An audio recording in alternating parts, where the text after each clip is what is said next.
तो hello everyone.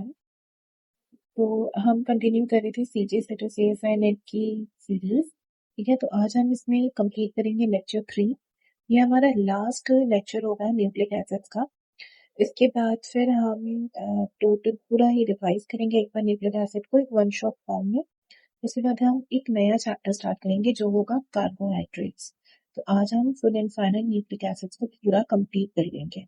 Okay, so let's start. तो last lecture में मैंने जी क्वाड्रुप्लेक्स डीएनए तक कंप्लीट कर लिया था, बट उसमें कुछ टॉपिक्स जो थे वो रह गए थे, इसलिए मैं दोबारा से वो टॉपिक फिर से आज हम कंप्लीट करेंगे। ठीक है, सो हम जी क्वाड्रुप्लेक्स डीएनए से आज स्टार्ट करते हैं और आज हम कंप्लीट करेंगे पूरा सुपरकॉइल्ड फॉर्म्स ऑफ डीएनए तक। ठीक है, और पाथफाइंडर की बुक में डीएनए और आरएनए के बारे में भी दिया हुआ है इस चैप्टर में न्यूक्लिक एसिड में, बट डीएनए और आरएनए को हम कवर करेंगे मॉलिक्यूलर बायोलॉजी में। ओके, सो आज हम जी क्वाड्रुप्लेक्स से स्टार्ट करते हैं। Okay, so let's start. What is G quadruplex? मैंने बताया था लास्ट क्लास में कि जो डीएनए होते हैं, जो डबल स्ट्रैंड जो डीएनए होते हैं, डीएनए आपको बहुत सारे फॉर्म्स में मिलते हैं। डबल स्ट्रैंडेड मिलते हैं, ट्रिपल हेलिक्स मिलते हैं और 4 स्ट्रैंड से भी बने हुए मिलते हैं। तो हमने लास्ट क्लास में ट्रिपल हेलिक्स डीएनए देखा था जो हुक्सटन बेस पेयरिंग से जुड़ता है, और जी क्वाड्रुप्लेक्स डीएनए भी हुक्सटन बेस पेयरिंग से ही जुड़ता है। ठीक है, तो इन दोनों में इस चीज को याद रख लेना कि अगर डीएनए 2 से अधिक स्ट्रैंड से बनता है तो वहां पर आपका इन्वॉल्व हो जाता है हुक्सटन बेस पेयरिंग, हुक्सटन हाइड्रोजन बॉन्डिंग जिसे हम कहते हैं। वो एक नॉन वॉटसन बॉन्डिंग है। ठीक है, सो जी क्वाड्रुप्लेक्स क्या है? जी क्वाड्रुप्लेक्स को हम G4 स्ट्रक्चर भी कहते हैं। G4 स्ट्रक्चर क्यों कहते हैं? क्योंकि ये गुआनिन रिच होता है। इसमें 4 गुआनिन जो है, 4 या 4 से अधिक जो गुआनिन के सीक्वेंस है, वो गुआनिन जो है वो आपस में बॉन्ड बनाते हैं, इसलिए हम इसे जी क्वाड्रुप्लेक्स कहते हैं या फिर G4 स्ट्रक्चर भी कहते हैं, और टेट्राप्लेक्सिस भी कहते हैं। टेट्राप्लेक्सिस क्यों कहा जाता है? टेट्रा मीन्स 4, तो जो 4 स्ट्रैंड से मिलकर बना है उसे हम कहते हैं टेट्राप्लेक्सिस, है ना। और 4 स्ट्रैंडेड सेकेंडरी स्ट्रक्चर्स ये बनते हैं 1, 2 और 4 सेपरेट स्ट्रैंड्स ऑफ डीएनए और आरएनए के मॉलिक्यूल से। इसमें 4 सेपरेट स्ट्रैंड होते हैं डीएनए या और आरएनए के मॉलिक्यूल के, उससे ये बनते हैं जी क्वाड्रुप्लेक्स। न्यूक्लिक एसिड्स जिनके पास जैसे डीएनए और आरएनए है ना, ये डीएनए और आरएनए में गुआनिन रिच सीक्वेंस होते हैं, है ना। ऐसे डीएनए और आरएनए जिनमें गुआनिन रिच सीक्वेंसेस होते हैं वो फोल्ड होते हैं और जी क्वाड्रुप्लेक्स का फॉर्मेशन करते हैं। क्या होते हैं? वो फोल्ड होके जी क्वाड्रुप्लेक्स का फॉर्मेशन करते हैं। जैसे कि ये वाला जो स्ट्रक्चर है, तो ये है एक स्ट्रैंड, है ना। ये एक स्ट्रैंड में यहाँ पर जो है ये 1, 2, 3, 4, इसमें दिख नहीं रहा है शायद, जूम किया मैंने। यहाँ पर गुआनिन दिख रहा है जी, ये जी, ये जी, ये जी, तो ये जो है 4 गुआनिन जो है ये आपस में कनेक्टेड है और ये बॉन्ड बना रहे हैं। उसके बाद फिर ये नीचे 4 गुआनिन है आपस में कनेक्टेड है और ये बॉन्ड बना रहे हैं।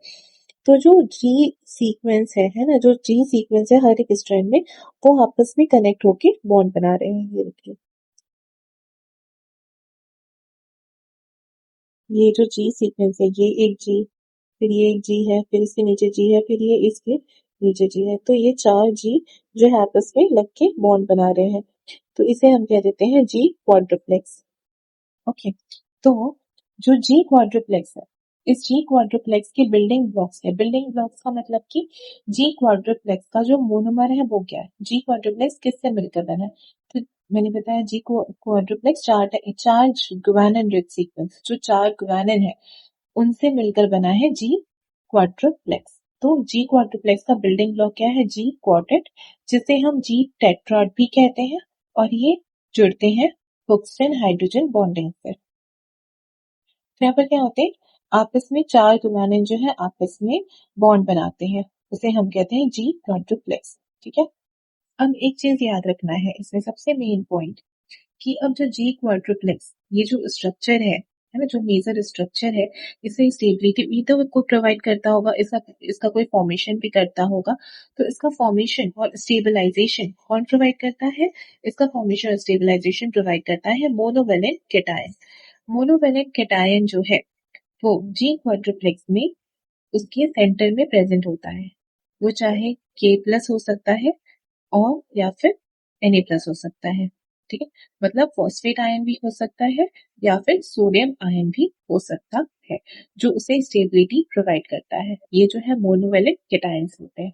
ठीक है, लाइक इस डायग्राम में देखो, ये है आपका मोनोवेलेंट कैटायन। ठीक है, ये मोनोवेलेंट कैटायन है जो एक पॉजिटिव आयन है, पॉजिटिव साइन है। ये मोनोवेलेंट कैटायन की कैसे स्टेबिलिटी प्रोवाइड कर रहा है? ये जो इसके ये जो गुवानिन है, ये गुवानिन है, ये गुवानिन है, ये गुवानिन और ये गुवानिन है। तो ये जो चारों गुवानिन है, इसके जो 6th पोजीशन पे ऑक्सी ग्रुप है, इस ऑक्सी ग्रुप को ये होल्ड करके ये पकड़ के रखा है। तो इसकी वजह से ये जी क्वाड्रुप्लेक्स को स्टेबिलिटी प्रोवाइड करता है और उसके स्ट्रक्चर को वो फॉर्म करके भी रखा है, स्टेबल बना के भी रखा है। ठीक है, तो कौन रोल प्ले कर रहा है? मोनोवेलेंट कैटायन जो सबसे मेजर रोल प्ले कर रहा है फॉर्मेशन और स्टेबलाइजेशन में ऑफ जी क्वाड्रुप्लेक्स। तो इसका जो भी 6th ऑक्सी ग्रुप है, ये जो 6th ऑक्सी ग्रुप है, उसके साथ ये मोनोवेलेंट कैटायन कोऑर्डिनेशन करके बैठा है ताकि इस जी क्वाड्रुप्लेक्स के स्ट्रक्चर को स्टेबिलिटी प्रोवाइड हो। तो यही चीज मैंने यहाँ पे लिखा है कि स्टेबलाइजेशन क्यों होती है जी क्वाड्रुप्लेक्स में, is due to the coordination of positively charged cations with electronegative O6 atoms in the center of stacked G quartets। ठीक है, कि ये कोऑर्डिनेशन करता है ऑफ पॉजिटिवली चार्ज आयन, मतलब ये monovalent cation with electronegative O6 atom, मतलब ये O6 एटम मतलब 6th पोजीशन पे जो ऑक्सी है वो एटम। ठीक है, in the centre of stack G quartet. ठीक है, अब जो जी क्वाड्रुप्लेक्स है, ये दो टाइप के होते हैं। एक होते हैं इंट्रामोलिक्यूलर फोल्डिंग, एक होता है इंटरमोलिक्यूलर फोल्डिंग। इंट्रामोलिक्यूलर फोल्डिंग की अगर मैं बात करूं, तो इंट्रामोलिक्यूलर फोल्डिंग में क्या चाहिए हमें? हमें 4 और मोर जी रिच सीक्वेंस चाहिए एक ही स्ट्रैंड में। मतलब एक ही स्ट्रैंड जो है वो फोल्ड होकर उसमें जितनी भी जी रिच सीक्वेंस है वो आपस में मिलकर के बॉन्ड बनाते हैं, तो उसे हम कहते हैं intramolecular folding. Intramolecular folding it requires the presence of 4 और more G rich sequence in one strand. तो ये जो इंट्रामोलिक्यूलर फोल्डिंग मैंने अभी बताया, उसे ही हम यूनिमोलिक्यूलर भी कहते हैं, क्योंकि यहाँ पर सिर्फ एक स्ट्रैंड जो है, उस एक स्ट्रैंड में जितने भी जी रिच सीक्वेंस होते हैं वो आपस में ही बॉन्ड बनाते हैं। जैसे कि ये है यूनिमोलिक्यूलर, इंट्रामोलिक्यूलर, ये जी क्वाड्रुप्लेक्स फोल्डिंग। तो यहाँ पर देखो, ये एक स्ट्रैंड है, यहाँ से शुरू हुआ है, ये फर्स्ट 1 नंबर लिखा हुआ है 1। तो ये जो है ये एक स्ट्रैंड यहाँ से ये फोल्ड हुआ है, फोल्ड होके फिर नीचे आया, फिर यहाँ से फोल्ड होकर ये ऐसे हुआ है। तो ये एक ही स्ट्रैंड है जो फोल्ड हुआ है और इसमें जितने भी जी रिच सीक्वेंस है वो आपस में बॉन्ड बनाए हैं। तो इसलिए इसे हम कह देते हैं यूनिमोलिक्यूलर। यूनिमोलिक्यूलर क्यों कहा? क्योंकि यहाँ पर सिर्फ सिंगल स्ट्रैंड जो है, इसमें बहुत सारे जितने भी गुआनिन है, गुआनिन जो है वो सारे आपस में बॉन्ड बनाए हैं, इसलिए हमने इसे कहा यूनिमोलिक्यूलर इंट्रामोलिक्यूलर फोल्डिंग। नेक्स्ट हम बात करेंगे इंटरमोलिक्यूलर फोल्डिंग की। तो इंटरमोलिक्यूलर फोल्डिंग बनता है 2 और 4 स्ट्रैंड से, मतलब यहाँ पर एक से अधिक, मतलब 2 या 2 से अधिक, है ना, 2 और 4 स्ट्रैंड्स जो है यहाँ पर आपके जी क्वाड्रुप्लेक्स बनाते हैं। ठीक है, तो इंटरमोलिक्यूलर फोल्डिंग की जैसे मैं बात करूं, ये दो टाइप के होते हैं। एक होते हैं पैरेलल अरेंजमेंट में, पैरेलल फॉर्म में, एक होते हैं एंटी पैरेलल फॉर्म में। पैरेलल क्वाड्रुप्लेक्स, जितने भी पैरेलल क्वाड्रुप्लेक्स होते हैं, इनमें जो गुआनिन होते हैं वो क्या होते हैं? वो होते हैं एंटी कन्फर्मेशन में। इस चीज को हमें याद रखना है कि जो इंटरमोलिक्यूलर फोल्डिंग होते हैं ये दो टाइप के होते हैं, एक होते हैं पैरेलल, एक होते हैं एंटी पैरेलल। तो जो पैरेलल फॉर्म होते हैं, पैरेलल में जितने भी गुआनिन है वो गुआनिन होते हैं एंटी कन्फर्मेशन में। और अगर एंटी पैरेलल की बात करूं, तो एंटी पैरेलल में जो गुआनिन होते हैं वो एंटी या सिन दोनों ही कन्फर्मेशन में आपको देखने को मिलते हैं। और एंटी पैरेलल में ऐसा होता है कि 4 स्ट्रैंड में से कोई एक जो है वो एंटी पैरेलल होता है बाकियों से। ठीक है, तो उसे हम कह देते हैं एंटी पैरेलल। तो इंटरमोलिक्यूलर फोल्डिंग में हमने क्या देखा कि ये 2 या फिर 2 से ज्यादा, 2 से ज्यादा स्ट्रैंड से बनते हैं। और ये 2 टाइप के होते हैं, एक होते हैं पैरेलल, एक होते हैं एंटी पैरेलल।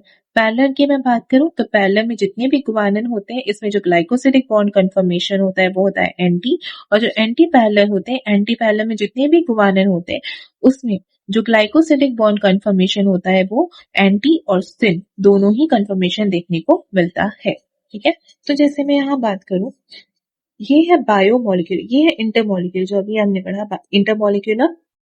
तो बायोमोलिक्यूलर क्या होता है? बायोमोलिक्यूलर इंटरमोलिक्यूलर हम किसे कहते हैं? यहाँ पर 2 या 4 स्ट्रैंड, है ना, 2 या 4 स्ट्रैंड यहाँ पे इन्वॉल्व होते हैं, उसे हम इंटरमोलिक्यूलर फोल्डिंग कहते हैं। 2 स्ट्रैंड में देखो, ये एक, यहाँ पे लिखा है 1, है, ये 1, ये एक स्ट्रैंड है, और ये है दूसरा स्ट्रैंड।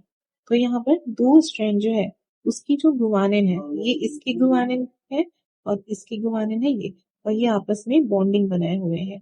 ठीक है, ये देखो, ये है एक स्ट्रैंड, इसमें है गुवानिन, और ये है दूसरा स्ट्रैंड जिसमें है गुवानिन।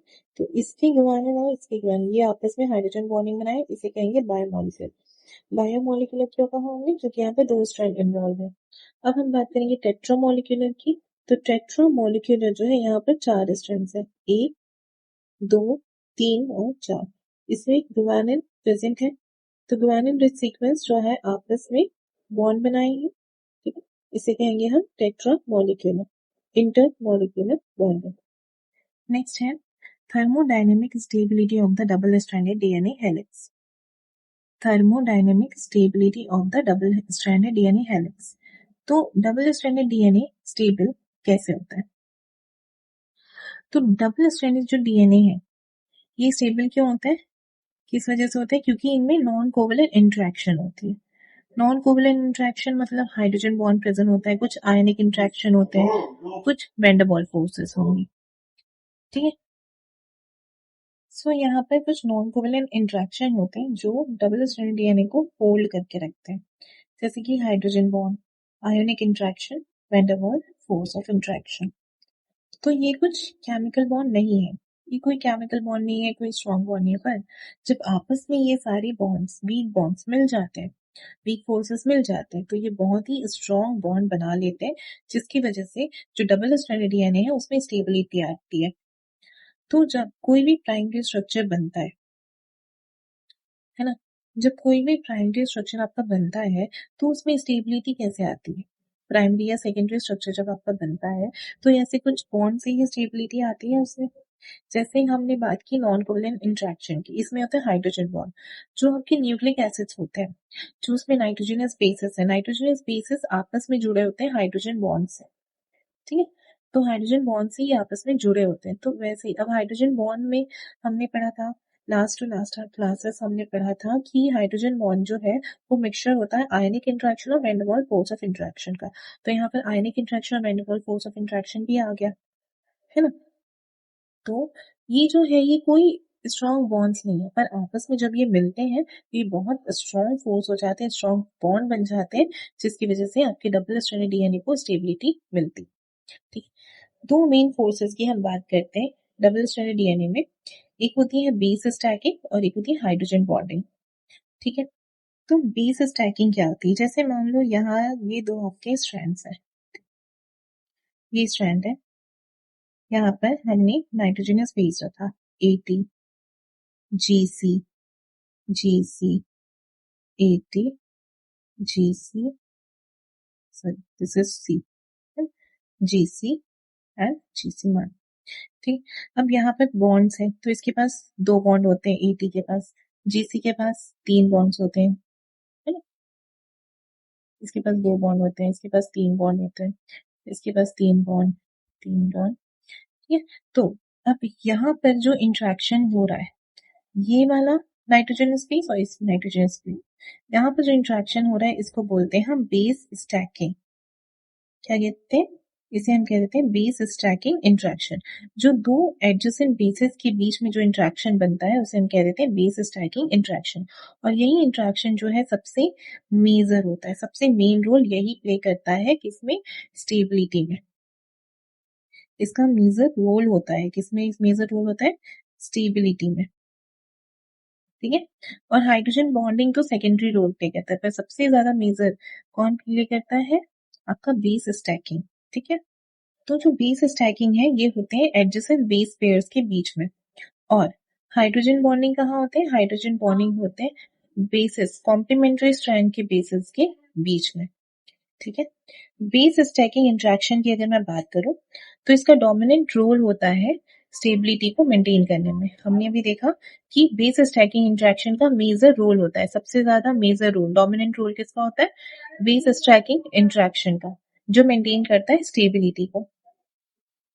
बेस स्टैकिंग की मैं बात करूं, डीएनए बेसिस जैसे कि ए, टी, जी, सी, ये फ्लैट होते हैं। तो हमने देखा था कि जो नाइट्रोजनस बेसिस होते हैं, जो नाइट्रोजनस बेस होते हैं वो होते हैं प्लानर स्ट्रक्चर, है ना। वो प्लानर स्ट्रक्चर होते हैं, प्लानर मतलब वो फ्लैट होते हैं, उसकी कोई भी एटम जो है वो आउट ऑफ द प्लेन नहीं होते, ठीक है। तो जो डीएनए बेसिस होते हैं जैसे ए, टी, जी, सी, ये फ्लैट होते हैं, प्लानर स्ट्रक्चर होते हैं, और ये सिट और one above another, they sit one above another stack like coins. What does it means? तो इसका ये मतलब होता है कि जो आपके ये जो नाइट्रोजनस बेसिस है ना, ये जो नाइट्रोजनस बेसिस है ये सारे होते हैं प्लानर, और ये एक के ऊपर एक बैठे हुए हैं, है ना, एक के ऊपर एक बैठे हुए कॉइन्स की तरह। तो वही कहा जा रहा है, तो वही यहाँ पर कहा जा रहा है कि ये रहते हैं एक दूसरे के ऊपर, है ना, वन अबव अनदर, और ये कॉइन्स की तरह रहते हैं। तो बेस स्टैकिंग इंट्रैक्शन जो है ये कैसे अराइज होता है? It arise from hydrophobic effect and van der Waals forces between planar bases.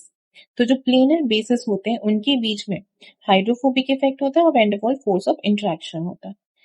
तो बेस स्टैकिंग इंटरेक्शन जो है it arise from hydrophobic effect and van der Waals force between planar bases. तो नेक्स्ट यहाँ पे है GC GC stacking energy. GC GC stacking energy का क्या मतलब होता है कि जीसी जो यहाँ पर हाइड्रोजन बॉन्ड बना रहा है कि जो जीसी रिच कितना है ना, अगर जीसी रिच ज्यादा है, अगर जीसी रिच ज्यादा है तो ये ज्यादा स्टेबल होगा, क्योंकि उसका स्टैकिंग एनर्जी जो है ज्यादा नेगेटिव है, नेगेटिव 14.59 माइनस 14.59 किलो कैलोरी पर मोल। तो ये बहुत स्टेबल है। और अगर मैं बात करूं थाइमिन और एडेनिन की, तो थाइमिन और एडेनिन जो है इसकी जो स्टैकिंग एनर्जी है ये जीसी कंटेंट से तो कम है, जीसी कंटेंट से कम है। तो यहाँ पर कितनी है? माइनस 3.82 किलो कैलोरी पर मोल। तो इसकी वजह से ये लेस स्टेबल है। तो इसमें क्या याद रखना है कि जो जिसका ज्यादा नेगेटिव एनर्जी है वो ज्यादा स्टेबल है। जैसे अगर आपके पास कोई डीएनए है जिसमें जीसी रिच, जो जीसी का अमाउंट है वो ज्यादा है, तो वो ज्यादा स्टेबल होगा। अगर एटी का अमाउंट ज्यादा है तो वो लेस स्टेबल होगा, ठीक है। तो अगर एटी रिच डीएनए है तो लेस स्टेबल होगा, जीसी रिच डीएनए है तो मोर स्टेबल होगा। ऐसा क्यों होता है? क्योंकि जीसी के पास 3 हाइड्रोजन बॉन्ड होते हैं और एटी के पास 2 हाइड्रोजन बॉन्ड होती है। तो जिसके पास ज्यादा हाइड्रोजन बॉन्ड होगा वो ज्यादा स्टेबल होगा, ठीक है। Next is hydrogen bonding. Hydrogen bonding जो है ये सेकेंडरी रोल प्ले करता है। हाइड्रोजन बॉन्ड अकर करता है बिटवीन कॉम्प्लीमेंट्री बेसिस जैसे कि एटी जीसी, इसके बीच में 2 हाइड्रोजन बॉन्ड है, जीसी के बीच में 3 हाइड्रोजन बॉन्ड है, ठीक है। तो जिसे ज्यादा जीसी है तो इसमें ज्यादा हाइड्रोजन बॉन्ड है, और ज्यादा हाइड्रोजन बॉन्ड है तो ज्यादा स्टेबिलिटी भी है। बट अगर हाइड्रोजन बॉन्डिंग अलोन है, अच्छा, अगर देखो इसमें ये बोल रहा है कि जो हाइड्रोजन बॉन्डिंग है वो केवल अकेला मेन रीजन नहीं होता स्टेबिलिटी का। बेस स्टैकिंग जो है वो हाइड्रोजन बॉन्डिंग से ज्यादा उस स्टेबिलिटी का रोल प्ले करता है, ठीक है। तो बेस स्टैकिंग जो है ये ज्यादा मेजर रोल प्ले करता है हाइड्रोजन बॉन्डिंग से। हाइड्रोजन बॉन्डिंग का तो सेकेंडरी रोल होता है, पर बेस स्टैकिंग का मेन रोल होता है। हाइड्रोजन बॉन्डिंग जो है ये डिपेंड करता है केवल और केवल बेस कॉम्पोजिशन पे कि एटी कितना है, जीसी कितना है। पर जो बेस स्टैकिंग है ये डिपेंड करता है बेस की कॉम्पोजिशन पे भी और स्पेसिफिक सीक्वेंस पे भी, है ना। ये दोनों चीजों पे डिपेंड करता है कि सीक्वेंस में मतलब आपका जीसी जीसी सीक्वेंस रिपीट हो रहा है कि एटी रिपीट हो रहा है, उस पे भी ये डिपेंड करता है, क्योंकि जितना ज्यादा जीसी होगा उतना ज्यादा आपका स्टेबल डीएनए पाया जाएगा, ठीक है। नेक्स्ट है डीएनए डीनेचुरेशन के बारे में। डीएनए डीनेचुरेशन की अगर मैं बात करूं, जैसे कि एक बेसिक इसका जान लो कि जो प्रोटीन है, न्यूक्लिक एसिड है, कार्बोहाइड्रेट है, ये जो पॉलीमराइज होते हैं और जब ये प्राइमरी स्ट्रक्चर बनाते हैं, तो जो प्राइमरी स्ट्रक्चर बनता है इनका, इसमें हमेशा कोवेलेंट बॉन्ड जो है प्राइमरी स्ट्रक्चर बनाने में हेल्प करता है। जैसे कि प्रोटीन में आपका कोवेलेंट बॉन्ड कौन सा है? अमाइड बॉन्ड और पेप्टाइड बॉन्ड जो प्राइमरी स्ट्रक्चर बनाता है। न्यूक्लिक एसिड में फॉस्फोडाइस्टर बॉन्ड है जो प्राइमरी स्ट्रक्चर बनाता है, और ग्लाइकोसिडिक बॉन्ड है जो कार्बोहाइड्रेट में प्राइमरी स्ट्रक्चर बनाता है। ठीक है, तो जब ये कोवेलेंट बॉन्ड टूटते हैं तो बायोमोलिक्यूल जो है वो क्या होता है? डीनेचर और डिग्रेड होता है। ठीक है, तो अब ये कोवेलेंट बॉन्ड जो है बहुत स्ट्रॉन्ग बॉन्ड है, तो इसको अब हमें जब तोड़ना है तो इसको तोड़ने के लिए तो ज्यादा एनर्जी भी चाहिए। सो इस कोवेलेंट बॉन्ड को ब्रेक करने के लिए हमें मैक्सिमम एनर्जी चाहिए। ठीक है, लाइक ये है प्रोटीन। ये प्रोटीन को जब हम अनफोल्ड करेंगे तो उसे हम कहेंगे डीनेचर, मतलब ये प्रोटीन इस उसके क्वाटरनरी फॉर्म में है। अब हम उसे उसके प्राइमरी फॉर्म में लाएंगे। जब हम उसे प्राइमरी फॉर्म में लाएंगे, प्राइमरी स्ट्रक्चर के फॉर्म में लाएंगे, तो वहां पर हम उसका डीनेचर कर रहे हैं। जैसे ये न्यूक्लिक एसिड, अभी न्यूक्लिक एसिड जो है, जैसे ये मान लो डीएनए है, ये है डबल स्ट्रैंडेड। हमने इसके हाइड्रोजन बॉन्ड को तोड़ा और इसे अलग अलग दो स्ट्रैंड में डिवाइड किया, तो यहाँ पर ये हो रहा है डीनेचर। जब वो प्राइमरी फॉर्म में आ रहा है, अपने प्राइमरी स्ट्रक्चर में जब आ रहा है, तो उसे हम कह रहे हैं डीनेचर। ठीक है, अब हम डीनेचर करने के बाद अब हम क्या करेंगे? अब इसमें सारे कोवेलेंट बॉन्ड प्रेजेंट है, इन कोवेलेंट बॉन्ड को हम ब्रेक करेंगे। जब हम इन कोवेलेंट बॉन्ड्स को भी ब्रेक करेंगे, तब हम उसे कहेंगे डिग्रेडेशन। क्या कहेंगे? डिग्रेडेशन। यहाँ पर कोवेलेंट बॉन्ड जो प्रोटीन है, प्रोटीन में का जो प्राइमरी स्ट्रक्चर है, उसमें कोवेलेंट बॉन्ड क्या है? Amide bond, peptide bond. तो ये होगा डिग्रेड होके ये कुछ मोनोमेरिक फॉर्म में आ जाएगा। वैसे ही न्यूक्लिक एसिड भी, यहाँ पर कोवेलेंट बॉन्ड्स प्रेजेंट है। ये कोवेलेंट बॉन्ड्स जो है, जैसे कि ग्लाइकोसिडिक, फॉस्फोडाइस्टर बॉन्ड, ये जब डिग्रेड होंगे ये भी मोनोमेरिक फॉर्म में आ जाएगा। ठीक है, न्यूक्लियोटाइड्स से मोनोमेरिक फॉर्म में मतलब ये आ जाएगा। ठीक है, तो हम इसे यहाँ समझते हैं। हम इसे डीनेचुरेशन यहाँ समझते हैं। डीनेचुरेशन होता क्या है? ये है सिंगल स्ट्रैंडेड डीएनए। ठीक, ये है डबल स्ट्रैंडेड डीएनए। हो क्या रहा है? ये जो डबल स्ट्रैंडेड डीएनए है, जब हमने इस डबल स्ट्रैंडेड डीएनए में हीट दिया है ना, जब इसे हमने हीट प्रोवाइड किया, तो इसके जो हाइड्रोजन बॉन्ड है वो टूटने लग गया है ना। हाइड्रोजन बॉन्ड क्या हो गए? टूटने लग गए। तो ये स्ट्रैंड जो है सेपरेट हो गए।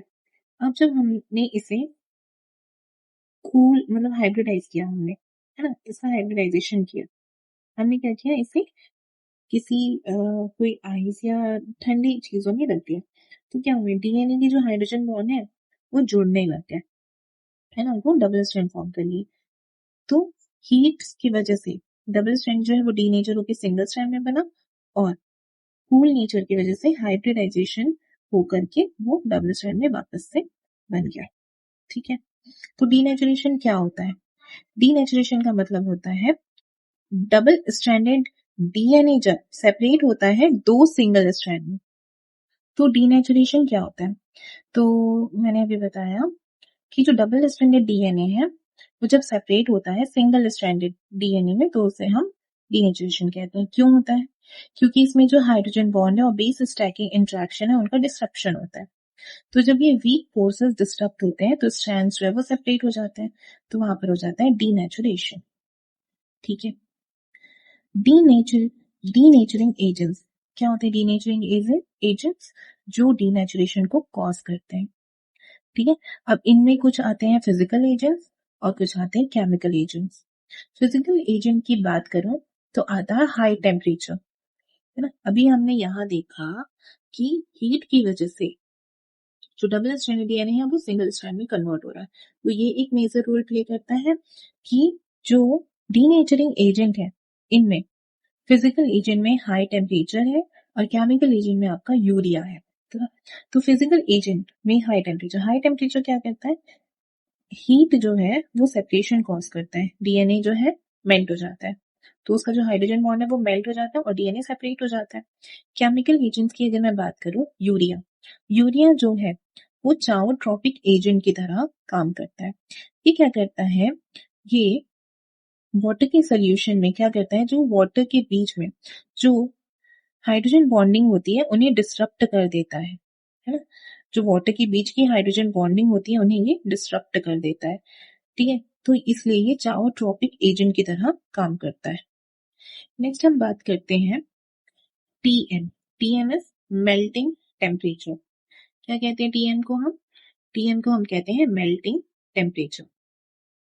ठीक है, तो टीएम का मतलब होता है एक ऐसा टेम्परेचर जिसमें 50% ऑफ डबल स्ट्रैंडेड जो डीएनए है वो डीनेचर हो।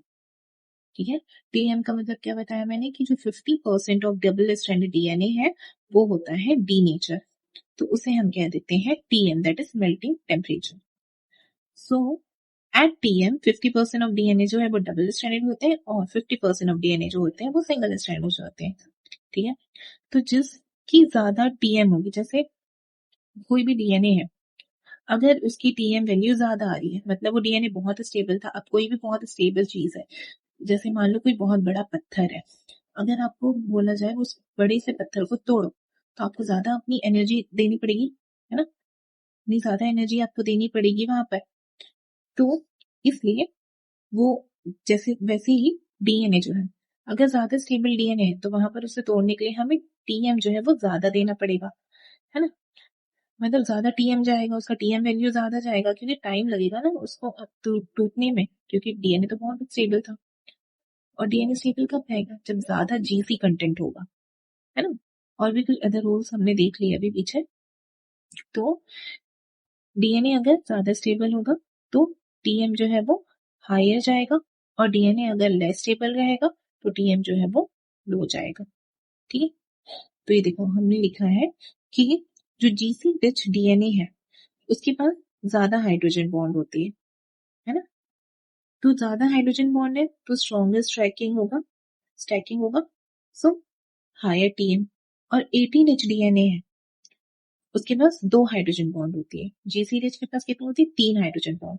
और 18 रिच के पास कितनी होती है? 2 हाइड्रोजन बॉन्ड। और 2 हाइड्रोजन बॉन्ड है तो ऑफ कोर्स वो जीसी से तो लेस स्टेबल होगा, तो इसको अब मेल्ट करने के लिए, इसको सेपरेट करने के लिए आपको कम टीएम लगेगा, right. Next is DNA denaturation जो है ये कोऑपरेटिव प्रोसेस है। कोऑपरेटिव प्रोसेस मतलब ये एक दूसरे को कोऑपरेशन प्रोवाइड करती है। कैसे? जैसे मान लो एक बेस पेयर है, जब ये एक बेस पेयर टूटा तो जितने उसके साथ वाले बेस पेयर वो सारे टूटते चले जाएंगे, है ना। जब एक बेस पेयर टूटेगा तो जितने भी उसके साथ वाले बेस पेयर्स है वो सारे टूटते चले जाएंगे। जैसे कि यहाँ पर देखो, मान लो आपका ये वाला बेस पेयर टूट गया, है ना। तो अब जब ये वाला बेस पेयर टूटा तो इसके पास तो अब बेस स्टैकिंग इंटरेक्शन के लिए कुछ है ही नहीं, क्योंकि इसके पास इसके ऊपर वाला बेस पेयर तो होगा ही नहीं, ये नहीं रहेगा। तो सी किसके साथ बेस स्टैकिंग इंटरेक्शन करेगा? और ये बेस स्टैकिंग इंटरेक्शन ही तो मेजर रोल प्ले करता है ना स्टेबिलिटी में, है ना।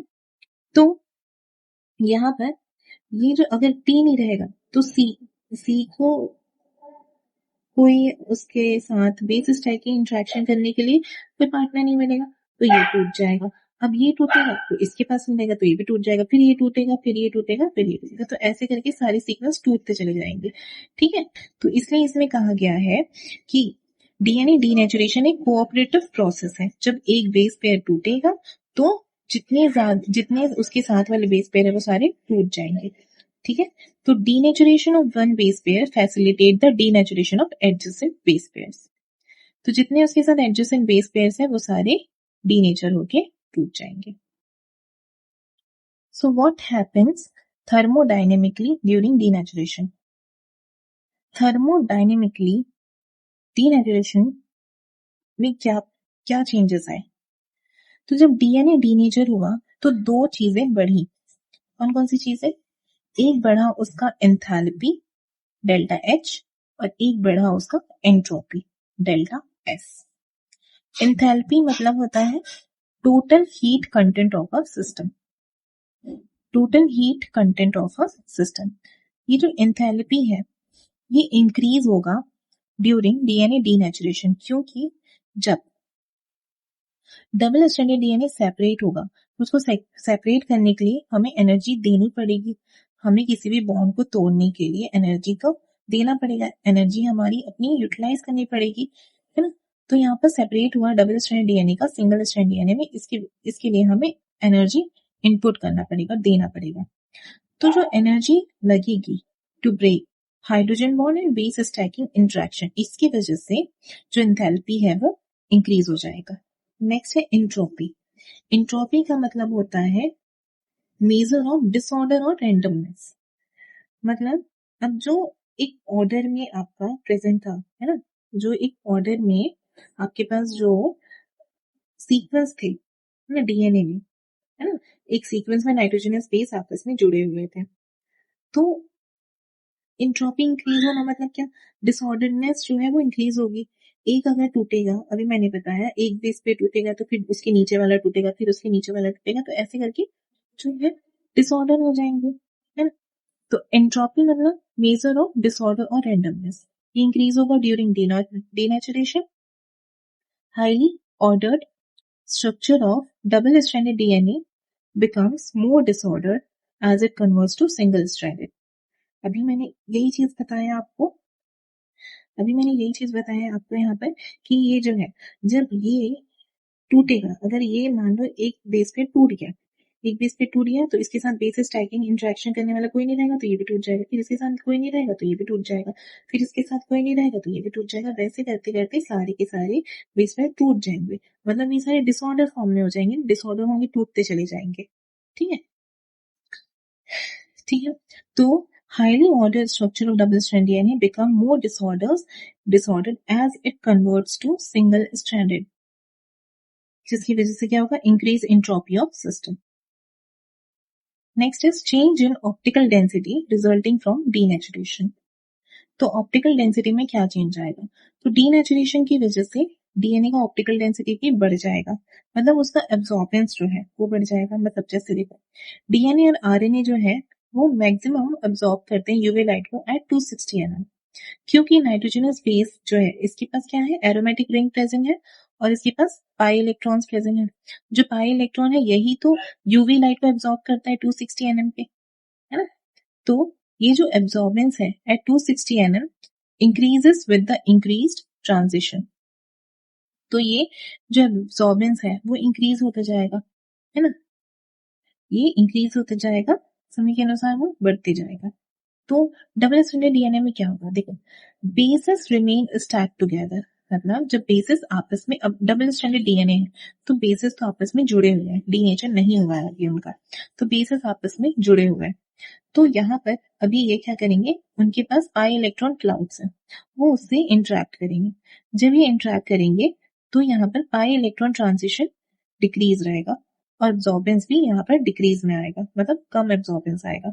तो डबल स्ट्रैंडेड डीएनए में लोअर एब्जॉर्बेंस शो करेगा एट 260 nm। क्या बताया मैंने, डबल स्ट्रैंडेड डीएनए में क्या होगा, क्योंकि यहाँ पर बेसिस प्रेजेंट होंगे, बेसिस एक दूसरे के साथ स्टैक्ड रहेंगे, डबल स्ट्रैंडेड डीएनए डीनेचर नहीं हुआ है, बेसिस स्टैक्ड रहेंगे, ठीक है। तो ये जो है इंटरेक्ट करेंगे bye there pi electron clouds. जब ये पाई इलेक्ट्रॉन क्लाउड से इंटरेक्ट करेंगे तो ये पाई इलेक्ट्रॉन के ट्रांजिशन को कम कर देंगे, डिक्रीज कर देंगे, और उसकी वजह से जब भी पाई इलेक्ट्रॉन ट्रांजिशन जब ये डिक्रीज होगा तो उसकी वजह से एब्जॉर्बेंस भी डिक्रीज होगा। तो डबल स्ट्रैंडेड डीएनए में जो एब्जॉर्बेंस आएगा वो कम आएगा एट 260 nm, ठीक है। अब डीनेचुरेशन के बाद क्या होगा, सो जब डीएनए का डीनेचर होगा तो बेसेस जो है वो अनस्टैक्ड हो जाएंगे, है ना। तो डीएनए टूटेगा, तो अभी मैंने बताया कि बेसेस सारे टूटते चले जाएंगे। जब बेसेस टूटते चले जाएंगे तो उनके ऊपर तो पाई इलेक्ट्रॉन क्लाउड भी टूट गया, तो पाई इलेक्ट्रॉन जो इंट्रैक्शन है वो अब यहाँ पर डिक्रीज हो जाएगा, है ना, क्योंकि यहाँ पर पाई इलेक्ट्रॉन क्लाउड नहीं है तो इंट्रैक्शन नहीं हो पाएगा, तो पाई इलेक्ट्रॉन क्लाउड नहीं है तो इंटरेक्शन नहीं होगा, इंटरेक्शन हो जाएगा डिक्रीज। अब इस इंटरेक्शन नहीं हो पाएगा, इसकी वजह से क्या होगा कि इलेक्ट्रॉन का जो ट्रांजिशन है वो बढ़ जाएगा। और उसमें क्या हो रहा था, जो डीएनए जब डबल स्ट्रैंड फॉर्म है उसमें क्या हो रहा था कि जो पाई इलेक्ट्रॉन का जो क्लाउड है ना, वो आपका वो इंट्रैक्शन कर रहा था। जब वो इंट्रैक्शन कर रहा था तो उसकी वजह से इलेक्ट्रॉन ट्रांजिशन वहां पर डिक्रीज था। पर यहाँ पर ये इंट्रैक्शन नहीं हो पा रहा है, यहाँ पर इंट्रैक्शन डिक्रीज हो गया है। तो उसकी वजह से इलेक्ट्रॉन का ट्रांजिशन जो है वो बढ़ जाएगा। और जब इलेक्ट्रॉन का ट्रांजिशन बढ़ जाएगा तो एब्जॉर्बेंस भी बढ़ जाएगा 260 nm पे। ठीक है, तो सिंगल स्ट्रैंडेड डीएनए में हायर अब्जॉर्बेंस शो होगा एट 260 nm। नेक्स्ट है हाइपरक्रोमिक इफेक्ट। हाइपरक्रोमिक इफेक्ट क्या होता है? हाइपरक्रोमिक इफेक्ट और हाइपोक्रोमिक इफेक्ट क्या होता है ये? तो हाइपोक्रोमिक इफेक्ट मतलब होता है एब्जॉर्बेंस का बढ़ना, है ना, अब्जॉर्बेंस का बढ़ना at 260 nm during denaturation. Denaturation के दौरान जब एब्जॉर्बेंस हो जाता, बढ़ जाता है, जैसे यहाँ पर हो रहा है, एब्जॉर्बेंस बढ़ रहा है, इंक्रीज होता है डीनेचुरेशन के दौरान, तो उसे हम कह देते हैं हाइपरक्रोमिक इफेक्ट। किसे कहते हैं हाइपरक्रोमिक इफेक्ट? डीनेचुरेशन के दौरान, जब डीएनए का डीनेचुरेशन होता है उसके दौरान जब आपका एब्जॉर्बेंस जो है वो इंक्रीज हो जाता है 260 nm पे, तो उसे हम कह देते हैं हाइपरक्रोमिक इफेक्ट। क्योंकि यहाँ पर जो बेसिस है अब वो अनस्टैक्ड हो चुके हैं, है ना, वो टूट गए हैं ना, आपस में उनकी बेसिस स्टैकिंग नहीं हो रखी है। तो इस वजह से यहाँ पर आपका अब्जॉर्बेंस बढ़ जाता है 260 nm पे, तो ये ज्यादा यूवी लाइट को अब्जॉर्ब करते हैं, तो इसे हम कह देते हैं हाइपरक्रोमिक इफेक्ट। Hyperchromic effect. ठीक, नेक्स्ट इज हाइपोक्रोमिक इफेक्ट, है ना। हाइपो एंड हाइपर दोनों चीजें अलग अलग है। हाइपोक्रोमिक इफेक्ट क्या होता है? जब सिंगल स्ट्रैंडेड डीएनए जो है वो रीनेचर होता है ना, रीनेचर होता है मतलब वो डबल स्ट्रैंडेड डीएनए में कन्वर्ट हो जाता है, तो वहां पर जो अब्जॉर्बेंस होता है 260 nm पे वो डिक्रीज हो जाता है। इस डिक्रीज को हम कहते हैं हाइपोक्रोमिक इफेक्ट। हाइपरक्रोमिक में क्या हो रहा है, हाइपरक्रोमिक में क्या हो रहा है कि जो एब्जॉर्बेंस है 260 nm पे वो इंक्रीज हो रहा है, वो भी जब डीनेचुरेशन हो रहा है तब। और जब सिंगल स्ट्रैंड से वापस डबल स्ट्रैंड में रीनेचर हो रहा है उस टाइम पे क्या हो रहा है, हाइपोक्रोमिक इफेक्ट, मतलब यहाँ पर एब्जॉर्बेंस जो है वो आपकी क्या हो जा रही है, डिक्रीज हो जा रही है 260 nm पे। ठीक है, तो ये डायग्राम है कि इसमें कुछ स्टैक्ड बेसेस है, ये जो है ये स्टैक्ड बेसेस है, ये सारी जो डबल स्ट्रैंड ये नहीं, ये आपस में अभी हाइड्रोजन बॉन्ड बनाए हुए हैं। ठीक है, तो यहाँ पे ये स्टैक बेसिस, जब इसका टीएन मतलब 50% जब ये डीनेचर होंगे तो आधे कैसे हो जाएंगे, आधे स्टैक बेसिस बन जाएंगे और आधे जो है वो अनस्टैक बेसिस रह जाएंगे। ठीक है, नेक्स्ट है फैक्टर्स अफेक्टिंग टीएम। ये जो टीएम है उसे कौन से फैक्टर्स अफेक्ट कर रहे हैं? सो the TM value or the thermal stability of the double-stranded DNA depends on several intrinsic and extrinsic factors. कौन कौन से वो फैक्टर्स हैं जो टीएम को अफेक्ट कर रहे हैं? पहला है आपका जीसी कंटेंट ऑफ डीएनए, हमने देखा जिसमें जितना ज्यादा जीसी होगा उसका उतना ही ज्यादा टीएम वैल्यू आएगा। नेक्स्ट है आयनिक स्ट्रेंथ, थर्ड है पीएच ऑफ सॉल्यूशन। तो जीसी कंटेंट हमने देखा, जीसी इंक्रीज क्यों करता है टीएम को? क्योंकि जीसी के पास 3 हाइड्रोजन बॉन्ड्स होते हैं, जीसी के पास 3 हाइड्रोजन बॉन्ड होते हैं, एटी के पास 2 हाइड्रोजन बॉन्ड्स होते हैं। जीसी जो है वो एटी से ज्यादा स्ट्रॉन्ग स्टैकिंग करता है क्योंकि इसके पास 3 हाइड्रोजन बॉन्ड है। तो जितना ज्यादा जीसी होगा उतनी ज्यादा स्टेबिलिटी आएगी, उतना ज्यादा हाइड्रोजन बॉन्ड होगा, उतनी ज्यादा स्ट्रॉन्गर स्टैकिंग होगी और उतना ही ज्यादा स्टेबिलिटी के कारण उतना ज्यादा टीएम आएगा, टीएम वैल्यू आएगा। ठीक, तो यहाँ पर देखो, यहाँ पर इस ग्राफ में हो कह रहा है कि यहाँ पर आपको दिया है जीसी कंटेंट, एक दिया है 35%, एक दिया है 66%। 35% पे जो टीएम वैल्यू है वो है कम, 65 ही है, लोअर टीएम है। पर जैसे ही हमने जीसी के अमाउंट को बढ़ा दिया, 66% कर दिया, तो जो इसका टीएम वैल्यू है वो पहुंच गया 77 के अराउंड। तो ये तो बढ़ गया ना। तो जितना ज्यादा जीसी कंटेंट है, 66% है, जितना ज्यादा 66 जितना ज्यादा जीसी कंटेंट है उतना ही ज्यादा आपका टीएम वैल्यू आया। तो higher GC is higher TM. ठीक है, नेक्स्ट हम बात करते हैं आयोनिक स्ट्रेंथ की। आयोनिक स्ट्रेंथ, तो इसमें एक चीज याद रखना है कि डीएनए की जो बैकबोन, डीएनए का जो बैकबोन है, हमने देखा था डीएनए के बैकबोन में फॉस्फेट ग्रुप पाया जाता है और हर एक फॉस्फेट जो है वो नेगेटिव चार्ज होता है ना, हर एक फॉस्फेट जो है वो नेगेटिवली चार्ज होता है। तो डीएनए क्योंकि पॉली एनायन है ना, डीएनए पॉली एनायन है क्योंकि इसमें बहुत सारे नेगेटिव चार्ज है। डीएनए तो एक ही न्यूक्लियोटाइड से मिलकर तो नहीं बना है ना, पॉली न्यूक्लियोटाइड से मिलकर डीएनए बना है। तो इसीलिए पॉली न्यूक्लियोटाइड है तो पॉली न्यूक्लियोटाइड इस वजह से पॉली एनायन है, तो इसमें बहुत सारे नेगेटिव चार्जेस प्रेजेंट है। तो डबल स्ट्रैंडेड डीएनए में क्या होता है, दोनों ही स्ट्रैंड जो है, both strands have negative charges. Double strand DNA में दोनों स्ट्रैंड जो है वो नेगेटिव चार्जेस होते हैं। अब नेगेटिव चार्जेस जो है आपस में एक दूसरे को रिपेल करते हैं, दोनों स्ट्रैंड को एक दूसरे को रिपेल करते हैं। सो नेचुरली रिपल्शन जो है वो क्या करता है, स्ट्रैंड को पुश करने की कोशिश करता है, मतलब तू मेरे से दूर जा, तू मेरे से दूर रह, तू मेरे पास मत आ, है ना, ऐसे करने की कोशिश करते। तो वो एक दूसरे को धक्का देने की कोशिश करती कि तू जा मेरे पास से, मेरे पास मत आ। तो अब सॉल्ट क्या करता है, सॉल्ट का मेजर रोल क्या होता है यहाँ पर, जब हम सॉल्यूशन में सॉल्ट को डालते हैं तो सॉल्ट में क्या होते हैं, पॉजिटिव आयन कैटायंस होते हैं, जैसे कि Na+ Mg2+, है ना। तो जब हम सॉल्यूशन में कुछ पॉजिटिव आयंस को डालते हैं, कैटायंस को डालते हैं, तो वो क्या करते हैं, जो आपके फॉस्फेट ग्रुप है वहां पर जाके ये कैटायंस जो है, पॉजिटिव आयंस जो है वहां पर जाके बाइंड कर जाते हैं। अब बाइंड करने के बाद जो फॉस्फेट ग्रुप के नेगेटिव चार्ज है उसको वो न्यूट्रलाइज कर देते हैं, है ना, पॉजिटिव नेगेटिव को न्यूट्रलाइज कर दिया, है ना। तो जब पॉजिटिव जो है, पॉजिटिव जो केटायन है वो जब फॉस्फेट आयन के साथ बाइंड करते हैं तो वहां पर वो उसे फॉस्फेट ग्रुप को न्यूट्रलाइज कर देते हैं। ठीक है, अब जब न्यूट्रलाइज हो जाता है तो वो एक दूसरे को धक्का नहीं देते, उनका गुस्सा शांत हो जाता है, उनका गुस्सा शांत हो जाता है तो वो एक दूसरे को मतलब वो धक्का नहीं देते कि तू मेरे से दूर जा, तू मेरे से दूर जा, ऐसा नहीं करते। वो दोनों स्ट्रैंड स्टेबल हो जाते हैं। तो डीएनए क्या हो जाता है, यहाँ पर स्टेबल हो जाता है और इसकी वजह से टीएम जो है वो और इंक्रीज हो जाता है, क्योंकि जब अगर वो स्टेबल हो गया तो उसको उसको अब मेल्ट करने के लिए, उसको स्ट्रैंड को सेपरेट करने के लिए अब ज्यादा एनर्जी। अब वो बोले चल ठीक है यार, हम अपनी दोस्ती नहीं तोड़ेंगे यार, है ना, जो गलती हुई माफ कर दो, अब हम अपनी दोस्ती नहीं तोड़ेंगे, तो हमें साथ साथ रहना है। तो वो अच्छे से स्टेबली तो साथ साथ रहते हैं।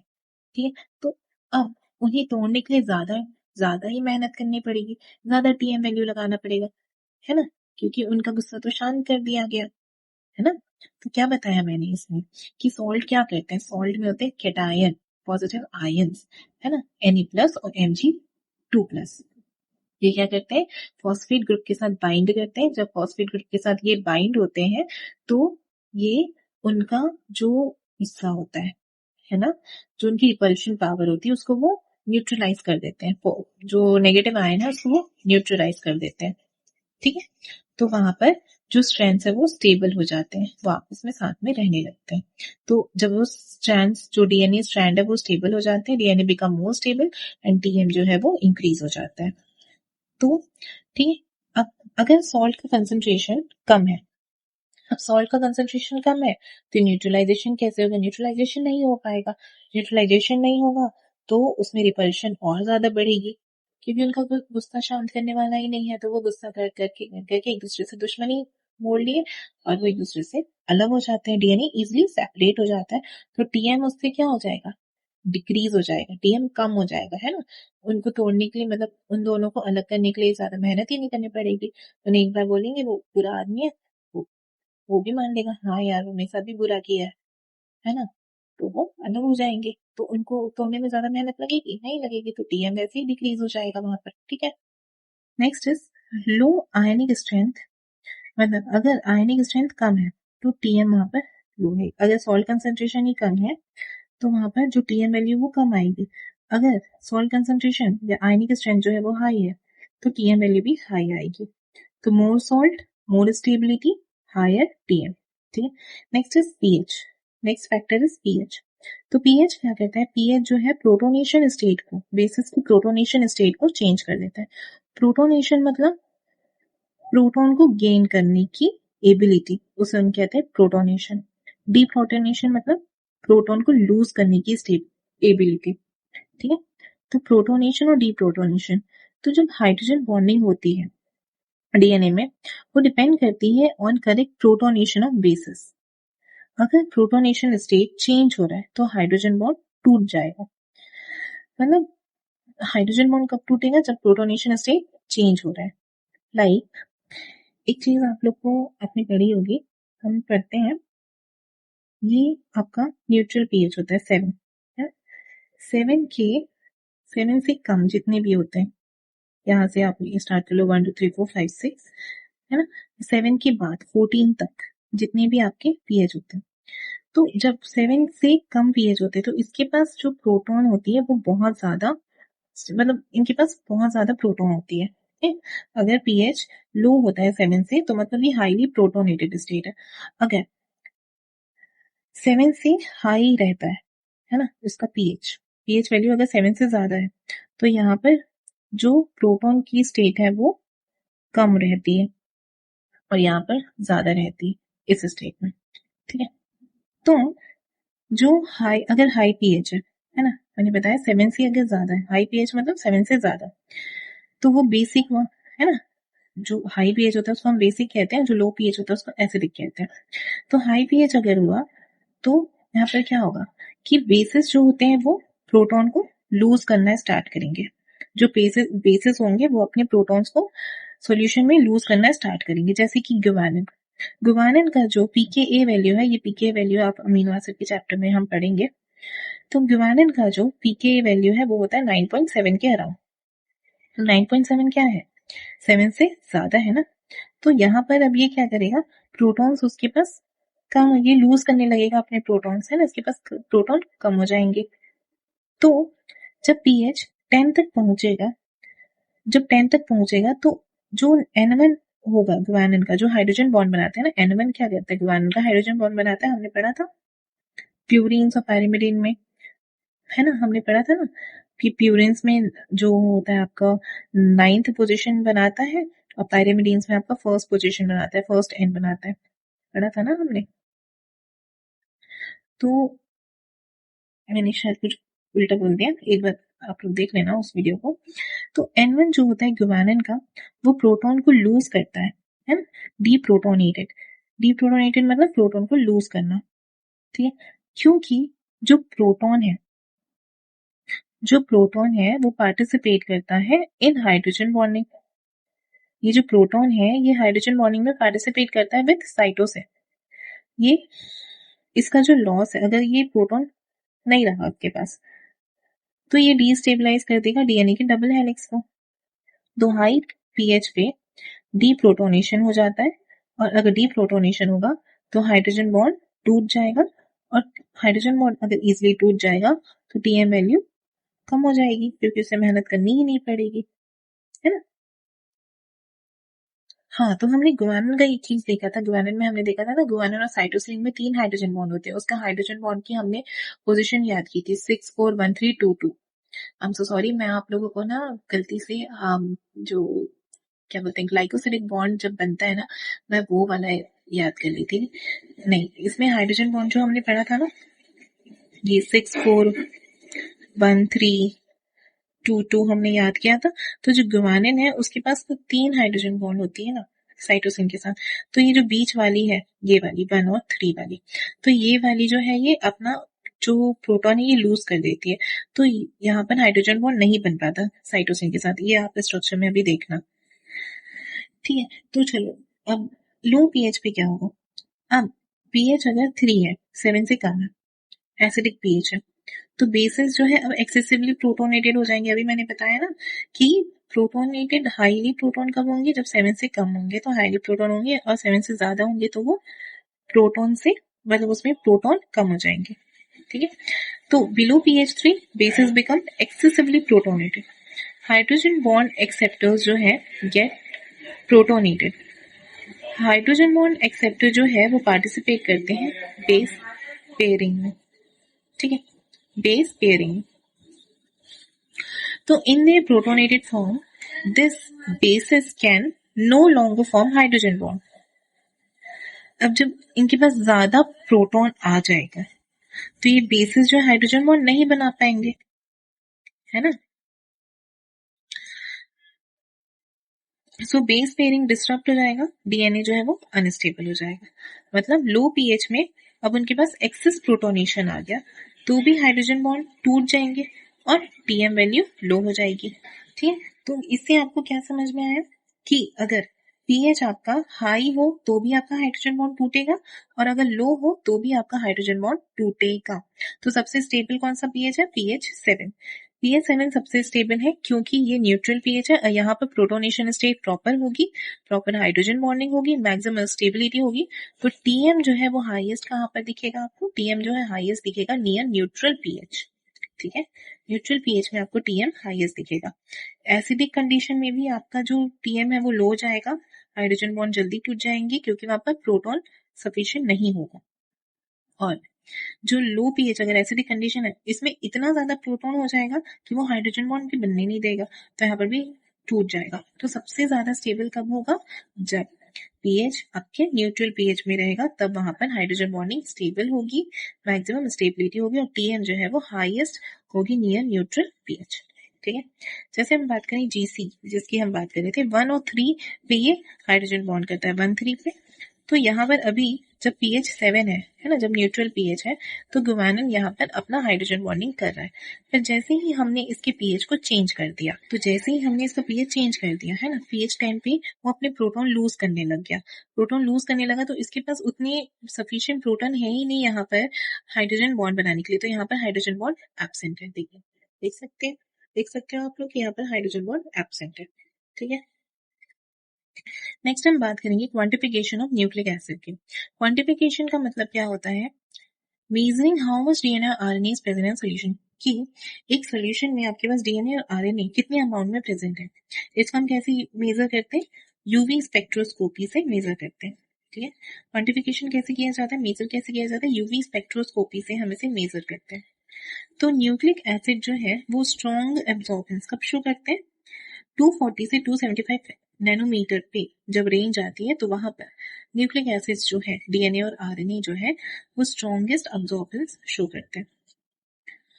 ठीक है, तो डीएनए और आरएनए जो है वो यूवी लाइट को अब्सॉर्ब क्यों करते हैं? क्योंकि इनके पास डीएनए और आरएनए के पास होते हैं प्यूरिन बेसिस और पायरिमिडिन बेसिस। इनके पास होते हैं एरोमेटिक रिंग।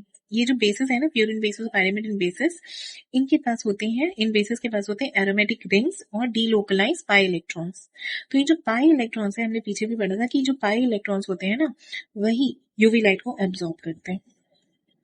तो न्यूक्लिक एसिड जो है वो एब्सॉर्ब करते हैं स्ट्रॉन्गली बिटवीन 240 से 275 नैनोमीटर। बट इनका मैक्सिमम अब्सॉर्बेंस हमने पीछे भी देखा कि इसका मैक्सिमम अब्सॉर्बेंस कितने में रहता है? 260 नैनोमीटर पे रहता है। ठीक है, तो हम एब्सॉर्बेंस को मेजर करते हैं एट 260 nm, जिसे हम A260 भी कहते हैं। ठीक है, तो एट 260 nm एब्सॉर्बेंस जो है वो डायरेक्टली प्रोपोर्शनल होता है कंसंट्रेशन के।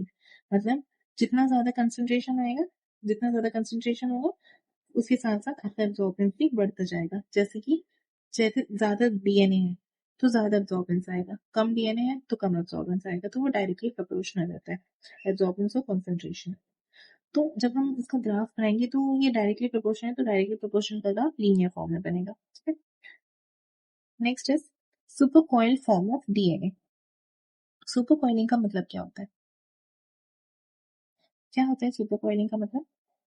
Coiling of the DNA double helix upon itself. मतलब सुपर कॉइलिंग का मतलब होता है जब हम डीएनए डबल हेलिक्स को कोई मतलब जब डीएनए डबल हेलिक्स जो है अपने ही ऊपर कॉइल हो जाते हैं, मतलब वो अपने ही ऊपर वो कॉइलिंग करने लगते हैं, बाइंड होने लगते हैं। है? तो सबसे पहला लेवल होता है कि डीएनए जो है वो ऑलरेडी हेलिक्स के फॉर्म में है, ट्विस्टेड लेडर के फॉर्म में है। सेकेंड लेवल में होता है कि जो हेलिक्स है वो अपने ही ऊपर ट्विस्ट हो गया, अपने ऊपर ट्विस्ट हो गया, उसे हम कहते हैं सुपर कॉइलिंग। जैसे यहाँ पर ये लेडर के फॉर्म में है ना, लेडर के फॉर्म में अभी ये क्या हुआ, अब ये ऐसे ट्विस्ट करने लगा है, ऐसे ये ट्विस्ट करने लगा, जैसे हम कह देंगे सुपर कॉइलिंग। ये और ज्यादा ट्विस्ट हुआ, सुपर कॉइलिंग। ठीक है, तो यहाँ पर सुपर कॉइलिंग कब होगी? When the super coiling happen कब होगी सुपर कॉइलिंग? जब डीएनए जो है वो फ्रीली रोटेट नहीं कर पाएगा, मतलब जब डीएनए के एंड्स जो है वो बंधे हुए होंगे। लाइक जैसे कि सबसे पहले एग्जांपल है सर्कुलर डीएनए। तो सर्कुलर डीएनए में क्या होगा, जैसे प्लाज्मिड और बैक्टीरिया में हम सर्कुलर डीएनए देखते हैं, उसमें एंड्स जो है वो जुड़े होते हैं, तो डीएनए को रोटेट करने के लिए जगह नहीं मिलता, तो वो अपने में ही ट्विस्ट होने लगते हैं। तो ट्विस्टिंग की वजह से वहां पर स्ट्रेस जनरेट होता है, स्ट्रेस की वजह से सुपरकॉइलिंग फॉर्म हो जाती है। जैसे कि नेक्स्ट है लीनियर डीएनए। अब लीनियर डीएनए के जो एंड्स है वो फिक्स्ड है, फिक्स्ड एंड्स है। तो जब दोनों ही एंड्स फिक्स्ड है तो डीएनए रोटेट नहीं कर पाएगा, और एक्स्ट्रा ट्विस्टिंग और या फिर अनट्विस्टिंग की वजह से वहां पर स्ट्रेन होगी, और उस स्ट्रेन को ही हम सुपरकॉइलिंग कहते हैं। ठीक है, जैसे ये है बीडीएन, अभी ये रिलैक्स फॉर्म में, ठीक है, अभी ये रिलैक्स फॉर्म में है, कोई भी आपको सुपरकॉइलिंग नहीं देखने को मिल रही। अब यहाँ पर ये है बीडीएनए जो ट्विस्ट हो रही है, सुपरकॉइलिंग फॉर्म कर रही है, मतलब कि इनमें ही ट्विस्ट होते जा रही है, यहाँ पे ये सुपरकॉइलिंग फॉर्म हो रही है। ठीक है, तो नेक्स्ट हमने क्या देखा रिलैक्स वर्सेस सुपरकॉइल डीएनए में। रिलैक्स में कोई भी स्ट्रेन नहीं है, यहाँ पर कोई स्ट्रेन दिख रहा है आपको? नहीं दिख रहा है, नो स्ट्रेन। कोई यहाँ पर ट्विस्टिंग दिख रही है? नहीं दिख रही है। तो बी डीएनए के लिए, रिलैक्स डीएनए में 10.4 बेस पेयर प्रोटीन, इसको याद रखना है, इसी से हम आगे चीजें समझेंगे, है ना। इस चीज को याद रखना कि बी डीएनए में 10.4 बेस पेयर प्रोटीन प्रेजेंट होता है रिलैक्स फॉर्म में। ठीक है, अब सुपरकॉइल फॉर्म की अगर मैं बात करूं तो यहाँ पर आपको ट्विस्टिंग दिखाई दे रही है, ये सुपरकॉइल फॉर्म दिख रहा है। ठीक है, तो यहाँ पर हर एक बेस पेयर में, यहाँ पर ये जो नंबर है बेस पेयर में, जो बेस पेयर पैटर्न है वो सारे इंक्रीज होंगे या डिक्रीज होते जाएंगे, आप देखोगे आगे। ठीक, तो 10.4 बेस पेयर जो है वो रिलैक्स के लिए, रिलैक्स बी डीएनए के लिए। अब अगर ट्विस्ट होंगे तो इसमें पॉजिटिव सुपरकॉइल, नेगेटिव सुपरकॉइल, ये भी आगे पढ़ोगे आप। तो उसमें आप देखना कि आपका जो बेस पेयर प्रोटीन है वो बदलते जाएगा, वो डिक्रीज होगा 10.4 से या फिर इंक्रीज होते जाएगा। तो डीएनए यहाँ पे सुपरकॉइल है। तो इंक्रीज और decrease in number of base pair पर helical turn creates a state of torsional stress in helix. ये दो तरह के सुपरकॉइलिंग होते हैं, मैं पीछे अच्छा सा डायग्राम बनाइए, उसमें हम समझेंगे। दो तरह की सुपरकॉइलिंग होते हैं, एक होता है नेगेटिव सुपरकॉइलिंग, एक होता है पॉजिटिव सुपरकॉइलिंग। नेगेटिव सुपरकॉइलिंग को हम कहते हैं अंडरबाउंड डीएनए। अंडरबाउंड डीएनए मतलब डीएनए जो है वो खुलता है, थोड़ा थोड़ा खुलने लगता है, तो डीएनए इज अनट्विस्टेड। ठीक है, जो ट्विस्टेड डीएनए है वो अनट्विस्ट होने लगता है, तो इसमें हेलिकल टर्न्स जो है वो कम हो जाते हैं। ठीक है, और बेस पेयर पैटर्न जो है वो बढ़ जाते हैं। ठीक है, क्या मतलब, क्या समझे आप इससे, कि जो हेलिकल टर्न्स है ना, जो हेलिकल जैसे बेस पेयर पैटर्न है, अब वो खुलते जाएंगे तो उसके बेस पे जो टर्न्स है वो कम होते जाएंगे, जो हेलिकल टर्न्स है वो कम होते जाएंगे, और हर एक टर्न में बेस पेयर जो है वो बढ़ते जाएंगे, जो उसके अंदर जो बेस पेयर्स है ना वो बढ़ते जाएंगे, पर जो टर्न्स है वो कम होते जाएंगे। जैसे ये मान लो ये एक हो गया, और ये दो टर्न में ही वो पूरा हेलिक्स खुल जाता है, तो इसमें जो बेस पेयर है अंदर के वो बढ़ जाएंगे, और ये टर्न्स कम हो जाएंगे। तो यही चीज बोल रहे हैं कि डीएनए अनट्विस्टेड होता है, फ्यूअर हेलिकल टर्न्स कम होते हैं, बेस पेयर बढ़ जाते हैं पर टर्न्स। तो बेस पेयर पर टर्न जो है वो मोर देन होते हैं 10.4। पॉजिटिव सुपर कॉइलिंग की अगर मैं बात करूं तो पॉजिटिव सुपर कॉइलिंग होता है ओवरबाउंड डीएनए। ओवरबाउंड मतलब और ज्यादा ट्विस्टिंग हो जाना, जो ट्विस्टेड डीएनए डीएनए तो ऑलरेडी, वो फिर और ज्यादा ट्विस्ट हो जाना, तो डीएनए इज एक्स्ट्रा ट्विस्टेड। यहाँ पर अब हेलिकल टर्न्स जो है, अब ये हेलिकल टर्न्स ये क्या होंगे, मोर ट्विस्टेड मतलब ये एक बार हुआ, फिर ये दूसरी बार, फिर तीसरी बार, चौथी बार, पांचवी बार, ऐसे करते करते बहुत सारे ट्विस्ट बन जाएंगे। अब हर एक ट्विस्ट में थोड़े थोड़े बेस पेयर्स आ जाएंगे, तो बेस पेयर का अमाउंट वो कम हो जाएगा, वो तो हर एक ट्विस्ट में बढ़ जाएगा, पर जो हेलिकल टर्न्स है उसका अमाउंट बढ़ जाएगा। तो more helical turns, fewer base pair पर टर्न, बेस पेयर पर टर्न इज लेस देन 10.4। ठीक है, तो जैसे मैंने यहाँ देखा बताया, रिलैक्स्ड में क्या है, ये देखो ये रिलैक्स फॉर्म में, अभी अभी हमने इसकी अंडरवाइंडिंग करनी है, मतलब इसे थोड़ा खोलना है, तो यहाँ पर क्या हुआ देखा, ये जो बेस पेयर, ये जो हेलिकल टर्न है ये कम हो गया, है ना। अभी इसमें कितने सारे हेलिकल टर्न्स हैं, फिर यहाँ पे देखो कितने हेलिकल टर्न्स हुए, बस दो ही। इसमें बहुत सारे बेस पेयर्स आ गए, इसमें बहुत सारे बेस पेयर्स हैं। ठीक, अब अगर हमने इसे और ओवर बाइंड कर दिया तो ये जो है ना, ये और ज्यादा हो जाएंगे, तो इसमें सबके हेलिकल टर्न्स है वो बढ़ गए, बेस पेयर जो है वो कम हो गए। ठीक है, जिसे हम कहते हैं पॉजिटिव सुपर कॉइलिंग। जब हम अंडर वाइंडिंग करते हैं तो उसे हम कहते हैं नेगेटिव सुपर कॉइलिंग, और जब हम उसे ओवर वाइंडिंग करते हैं तो उसे हम कह देते हैं पॉजिटिव सुपर कॉइलिंग। यहाँ पे जैसे मैंने बताया है, यहाँ पे नंबर ऑफ हेलिकल टर्न्स है 2। ये अच्छा, रिलैक्स वाला पहले देख लो, यहाँ पे नंबर ऑफ हेलिकल टर्न्स कितना था? 3। ये 1, 2 और 3। तो नंबर ऑफ हेलिकल टर्न्स है 3। अब नंबर ऑफ बेस पे पर टर्न 10.4 है। ठीक है, हर एक पर टर्न में 10.4 है। अब मैंने मान लो इसे ओपन कर दिया, अंडर बाउंड कर दिया, तो क्या हो गया? नंबर ऑफ हेलिकल टर्न्स अभी सिर्फ 2 ही रह गए, और नंबर ऑफ बेस पे पर टर्न जो है, अब हर एक बेस पे मतलब हर एक हेलिकल टर्न में बहुत सारे बेस पेयर्स आ गए, तो 10.4 से ज्यादा हो गया ना, मोर देन 10.4 हो गया। तो यहाँ पर अंडर बाउंड हो गया, और ओवर बाउंड में जो बेस पेयर पर टर्न है 10.4 से कम हो गए, और हेलिकल टर्न है यहाँ पर 4 हो गए। 1, 2, 3, 4 हेलिकल टर्न जो है वो बढ़ गए, है ना। यहाँ पर देखो, यहाँ पर 3 था, यहाँ 4 हो गया, यहाँ पर 3 था, यहाँ 2 हो गया। ठीक है, नेक्स्ट हम बात करते हैं कि कुछ 2 स्ट्रक्चरल फॉर्म्स होते हैं सुपरकॉइलिंग के। एक होता है प्लेक्टोनेमिक सुपरकॉइलिंग, जिसे हम कहते हैं इंटरबाउंड, और ये बहुत ही कॉमन होता है। ठीक है, जो एक डबल हेलिकल सेगमेंट होता है वो दूसरे के ऊपर बाइंड कर लेता है।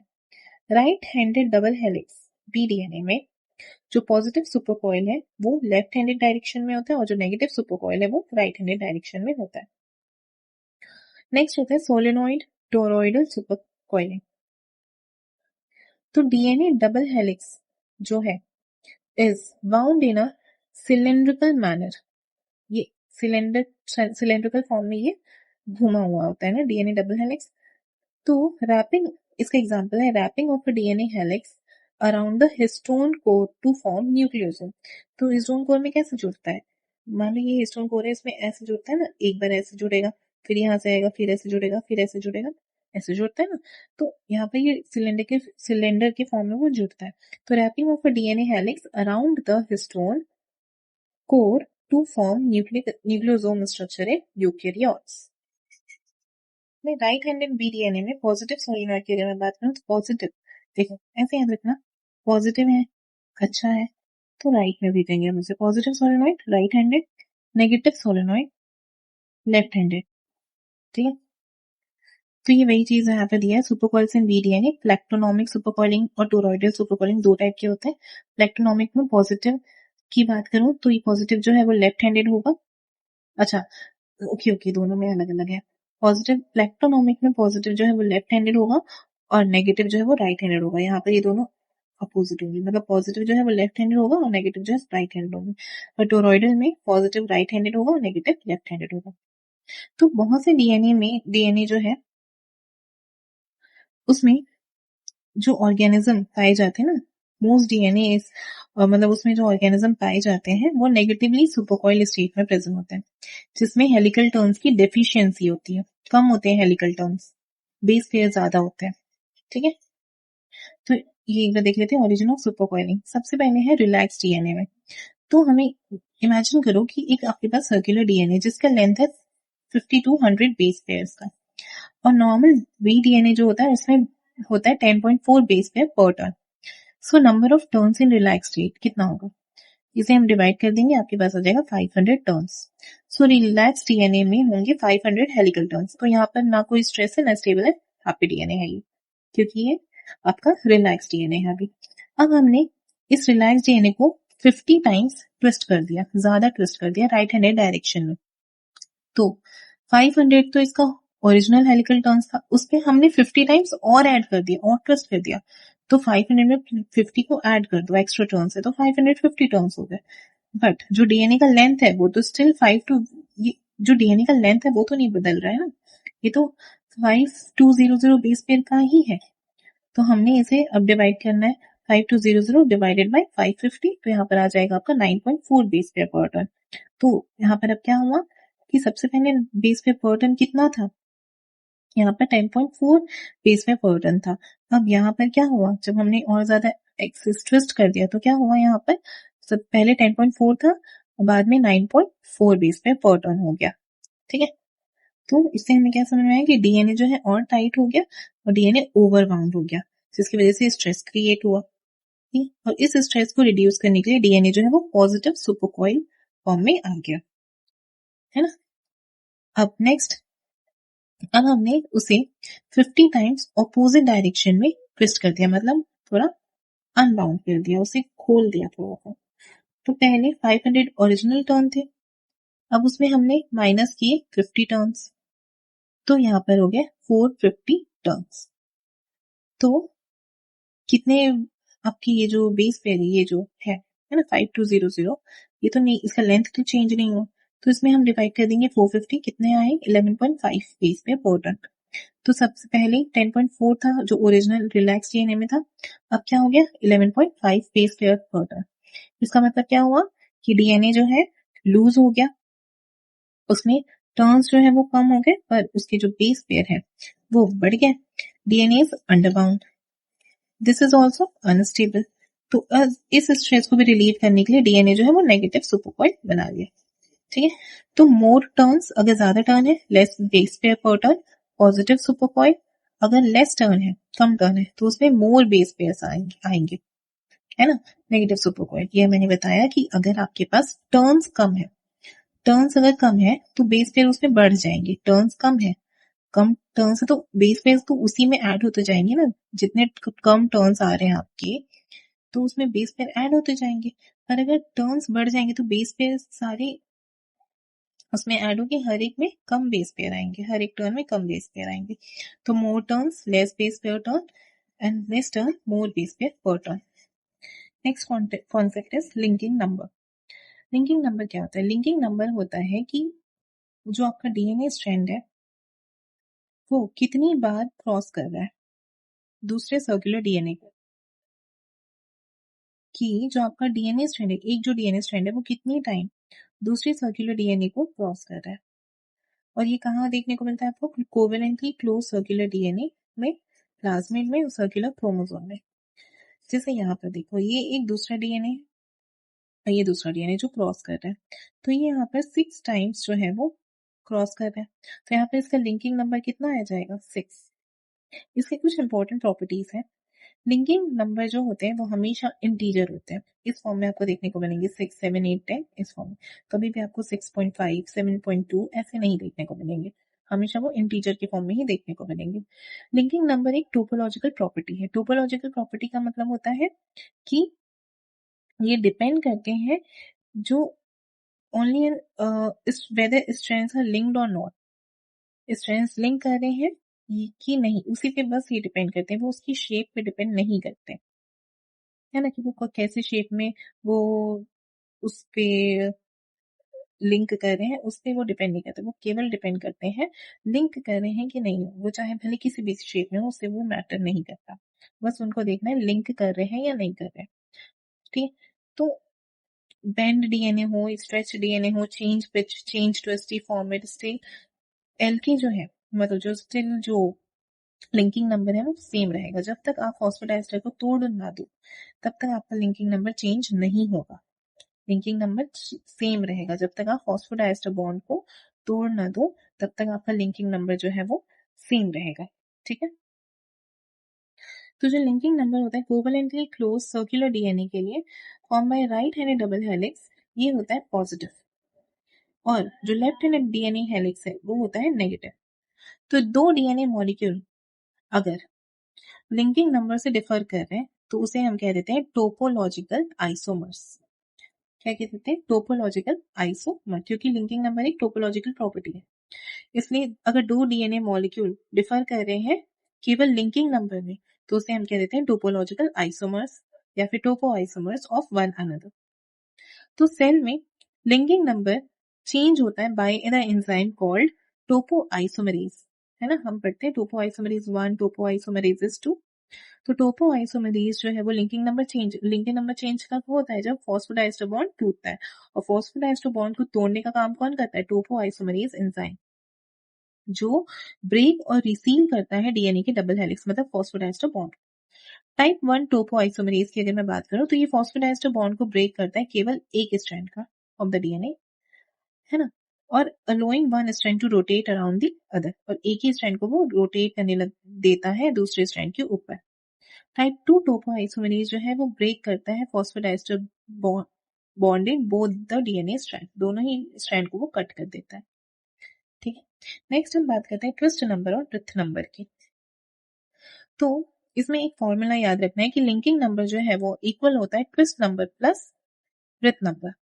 ठीक है, तो sum of the two component, linking number is the sum of two component, that is twist number and drift number. Twist number क्या होता है?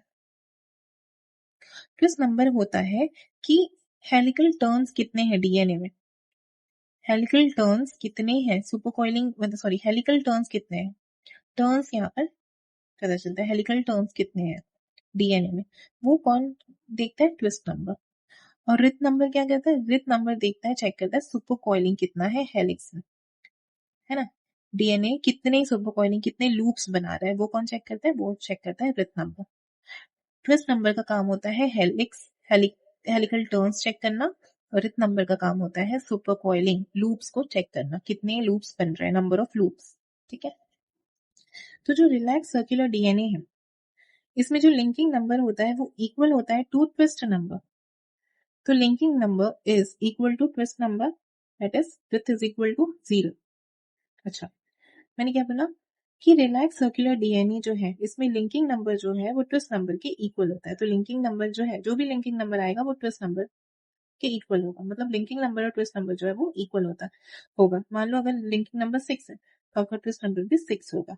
लिंकिंग नंबर अगर 8 है तो ट्विस्ट नंबर भी आपका 8 होगा। तो ये दोनों सेम होते हैं, ठीक, पर रिथ जो है वो 0 होगा। ठीक, तो linking number of relax B DNA, linking number of relax B DNA कितना था, कैसे निकालेंगे हम उसे?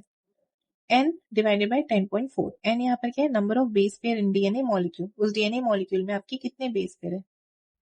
मान लो अगर आपको दिया है रिलैक्स सर्कुलर डीएनए में 208 बेस पेयर, तो कैसे निकालोगे रिलैक्स बी डीएनए का लिंकिंग नंबर?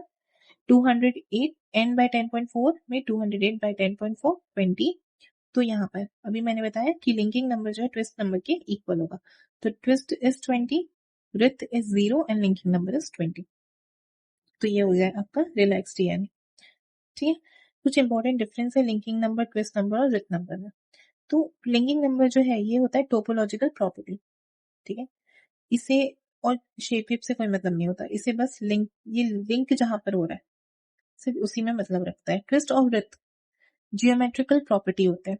ठीक है, लिंकिंग नंबर हमेशा इंटीजर होते हैं, पर जो ट्विस्ट और रिथ नंबर है वो जरूरी नहीं कि वो इंटीजर ही हो, क्योंकि माइनस साइन प्लस साइन ये सब में भी होते हैं।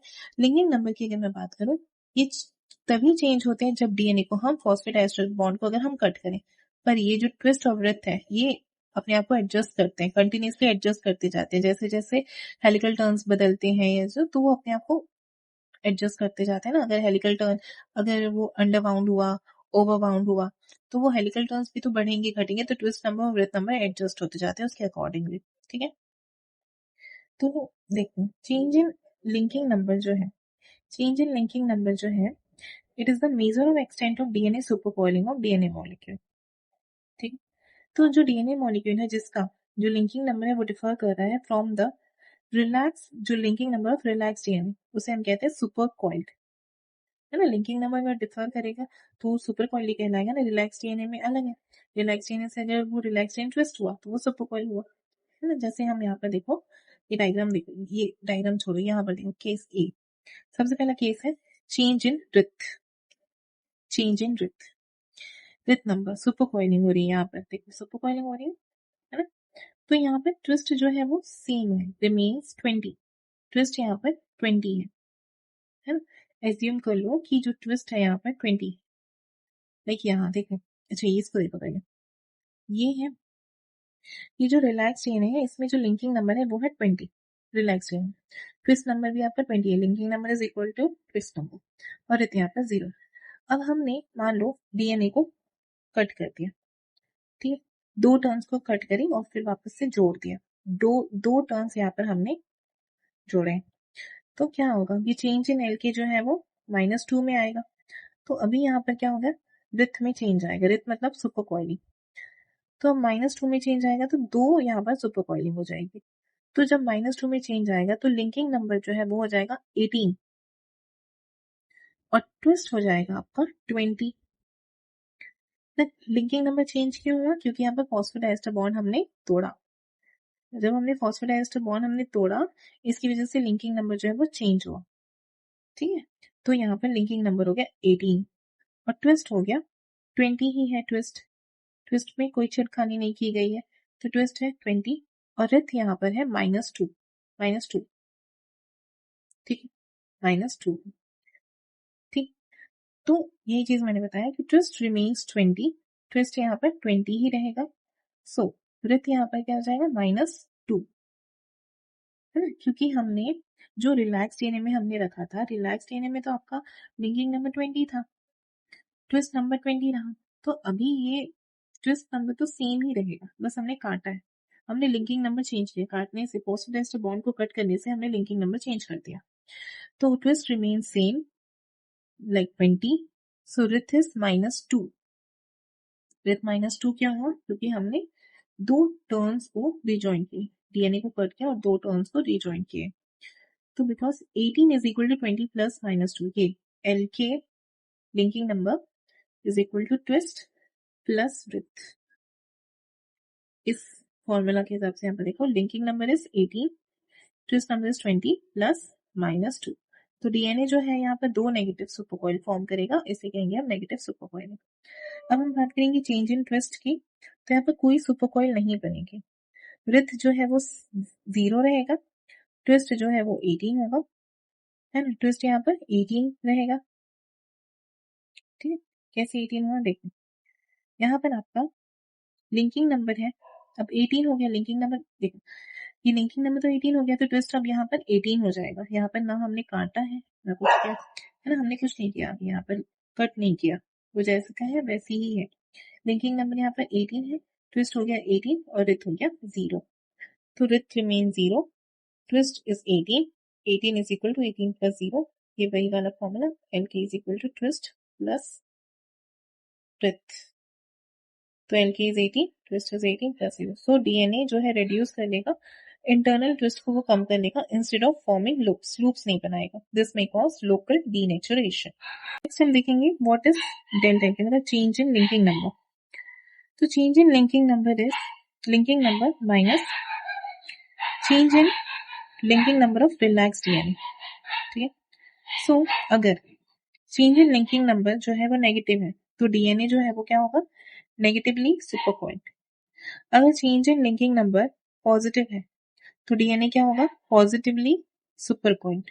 ठीक है, नेगेटिवली सुपरकॉइल्ड डीएनए की अगर मैं बात करूं, it is said to be negatively supercoiled जब इसके पास डेफिशिएंसी होती है लिंकिंग नंबर की, कंपेयर्ड विथ रिलैक्स डीएनए। तो रिलैक्स डीएनए से जब लिंकिंग नंबर कम हो जाता है, रिलैक्स डीएनए में जितना लिंकिंग नंबर होता है उससे अगर वो कम हो जाता है तो वो नेगेटिवली सुपरकॉइल कहलाता है, अगर उससे बढ़ जाता है तो उसे हम पॉजिटिवली सुपरकॉइल कहते हैं। So this means DNA has less linking number than normal relaxed DNA. ठीक है, तो यहाँ पर चेंज इन लिंकिंग नंबर जो रिलैक्स डीएनए में होगा वो हो जाएगा नेगेटिव। क्या हो जाएगा, नेगेटिव हो जाएगा। तो नेगेटिवली सुपरफॉइल डीएनए जो है वो अंडरबाउंड होता है, क्यों होता है, क्योंकि इसके पास कम हेलिकल टर्न्स है ना, कम हेलिकल टर्न्स है, बेस पेयर ज्यादा है, लूजली ट्विस्टेड है, मतलब वो हल्का हल्का खुल रहे हैं, ओपन हो गए। ठीक है, तो जैसे कि मान लो आपका चेंज इन लिंकिंग नंबर दिया है -5, ठीक है, तो इसका मतलब ये होता है कि डीएनए जो है इसके पास 5 फ्यूअर टर्न्स है देन रिलैक्स डीएनए, मतलब रिलैक्स डीएनए से और कम, 5 कम उसमें टर्न्स, मतलब थोड़ी पांच टर्न्स में खुल चुके हैं। ठीक, तो इट इज अंडरबाउंड बाय 5 टर्न्स। ठीक है, तो यहाँ पर जो चेंज इन लिंकिंग नंबर आएगा वो आएगा नेगेटिव। ठीक है, क्योंकि अगर अंडर बाउंड हो रहा है तो नेगेटिव सुपर कॉइलिंग, और अगर ओवर बाउंड हो रहा है तो पॉजिटिव सुपर कॉइलिंग, हमने पढ़ा था।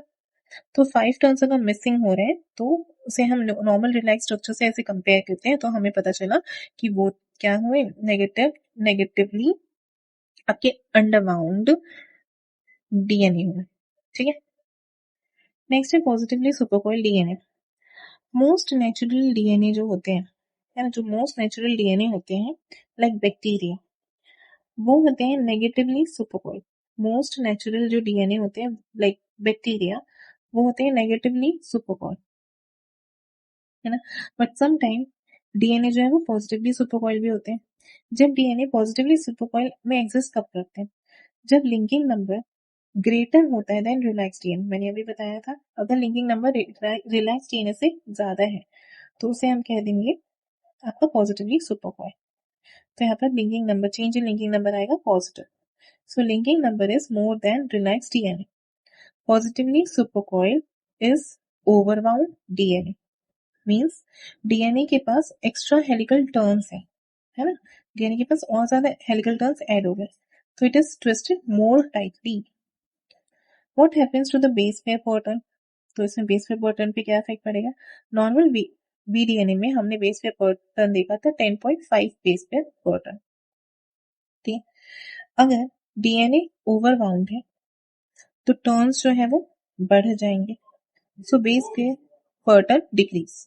ओके, तो हमने इसमें क्या देखा कि बेस पेयर पैटर्न में क्या चेंजेस आते हैं। तो जो नॉर्मल बीडीएनए है उसमें 10.5 बेस पेयर पैटर्न है, अगर डीएनए ओवरबाउंड हो गया तो टर्न्स इंक्रीज हो जाएंगे, बेस पेयर पैटर्न डिक्रीज हो जाएंगे, क्योंकि you are packaging more turns in same length. मतलब बहुत सारे जो भी टर्न्स हैं उसमें अपने बेस पेयर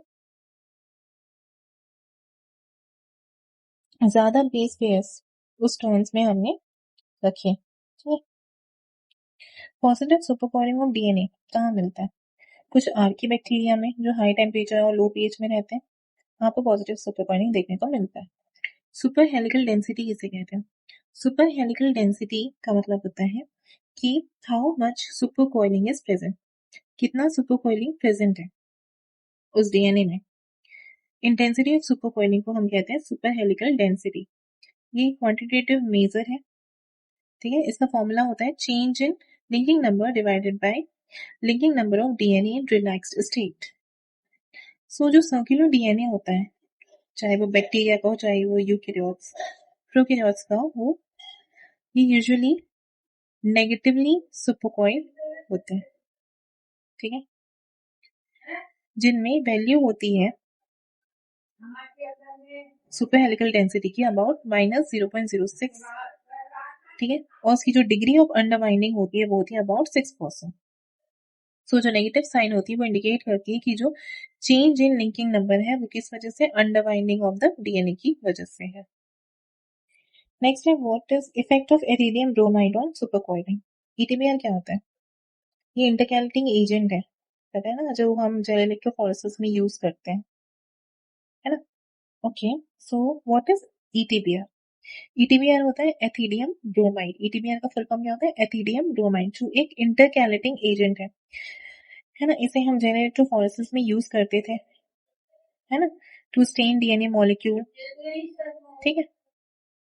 तो एथेनियम ब्रोमाइड जो है वो है large multi range planar aromatic fluorescent molecule. Fluorescent किस क्यों कहा गया, क्योंकि हमें डीएनए विजुअलाइज होता है, डीएनए जो है इसकी वजह से विजुअलाइज होता है, फ्लोरेसेंट मॉलिक्यूल है। जब हम ईटीबीआर के कुछ ड्रॉप्स हम डालते हैं, आप देख रहे होंगे ईटीबीआर जो है वो इंटरकैलेटिंग एजेंट है ना। इसे जब हम यूज करते हैं तो हाथ में ग्लव्स पहन के यूज करते हैं, है ना। याद है ना आप लोगों को, आप लोगों में कोई अगर होगा माइक्रोबायोलॉजी का टेक्नोलॉजी का तो उससे पता होगा। सो क्या होता है जब एटीपीआर बाइंड करता है, तो it binds non covalently to double stranded DNA by intercalating into the stack base pair. मतलब बेस पेयर्स के बीच में ये जाके बाउंड बाउंड हो जाता है। एटीपीआर जो है वो नॉन कोवेलेंटली ये बाउंड होता है, जो डबल स्ट्रैंडेड डीएनए में जो बेस पेयर्स होते हैं उनके बीच में जाके ये इंटरकैलेट हो जाता है, बाउंड हो जाता है बेस पेयर्स के बीच में, ठीक है। तो intercalation of one molecule of ETBR causes the DNA to unwind by about 27 degree. तो जब एक मॉलिक्यूल जो ETBR का एक मॉलिक्यूल का इंटरकैलेशन जब होता है, जब वो जुड़ता है तो उसकी वजह से डीएनए जो है वो अनवाइंड हो जाता है अबाउट 27 डिग्री पे। तो इसकी वजह से क्या होगा कि ट्विस्ट जो है वो डिक्रीज हो जाएगा, ट्विस्ट कम हो जाएगा, फिर ट्विस्ट जो है उसमें वो, क्योंकि वो ओपन हो जाएगा तो ट्विस्ट जो है वो कम हो जाएंगे, हेलिकल टर्न्स जो है वो कम हो जाएंगे, क्योंकि वो ओपन हो जाएगा ना, ओपन हो जाएगा, अनवाइंड हो जाएगा, तो ट्विस्ट कम हो जाएंगे, हेलिकल टर्न्स रिड्यूस हो जाएंगे।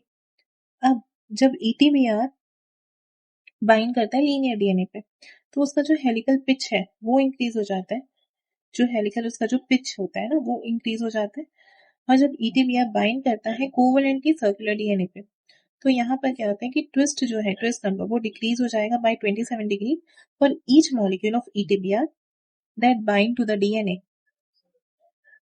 और सर्कुलर डीएनए में लिंकिंग नंबर जो है वो चेंज नहीं हो पाता अनलेस डीएनए ब्रेक्स। सो अगर ट्विस्ट डिक्रीज हुआ तो जो आपका रिथ नंबर है वो इंक्रीज होगा, वो ऑपोजिट में चलता है, अगर ट्विस्ट डिक्रीज होगा तो रिथ इंक्रीज होगा।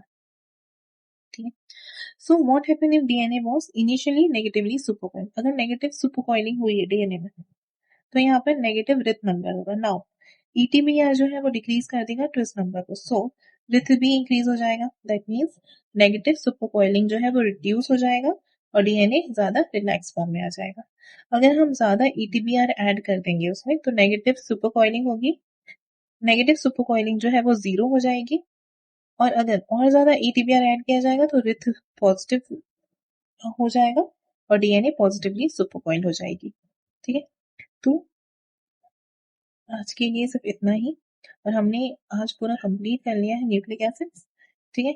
नेक्स्ट क्लास में हम न्यूक्लिक एसिड्स का ओवरऑल रिवीजन करेंगे।